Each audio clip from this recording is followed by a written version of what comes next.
সোমবাৰে গৈছিলোঁ মানে কি পাথাৰিঘাট ৰাজচকৰ পৰা মাটিৰ কামৰ কাৰণে আহিছিল, বিনামূলীয়াকৈ কৰিম বুলি কৈছিল, কিন্তু বিনামূলীয়াকৈ নহ'ল।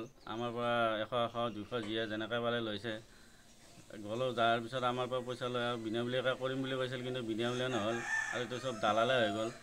সেইটো কাৰণে মুখ্যমন্ত্ৰীক কৈছিলে বোলে দালাল মুক্ত হ'ব অসমখন, সেইটোৱে। ৰাজহ আদালত আহিছিলে, আমাৰ ইয়াত ৰাজহ আদালত হৈছিলে। তাত আমাক অসম চৰকাৰৰ ফালৰ পৰা মন্ত্ৰী মহোদয়ে কৈছিলে এইবিলাক দালাল চালাল নহয় বা দালাল মুক্ত কৰিম, বিনামূলীয়াকৈ চব মাটিৰ কাম কৰিম বুলি কৈছিলে।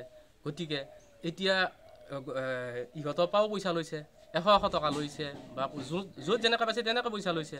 গতিকে ইয়াত দেখোন বেছিহে ভ্ৰষ্টাচাৰ হ'ল। মুক্ত কৰিম বুলি কৈছিলে, কিন্তু মুক্ত কৰি একোৱেই হোৱা নাই। আৰু মুক্ত কৰিম বুলি মুখেৰে শব্দটো ক'লেই নহ'ব, মুক্ত কৰি দেখাব লাগে।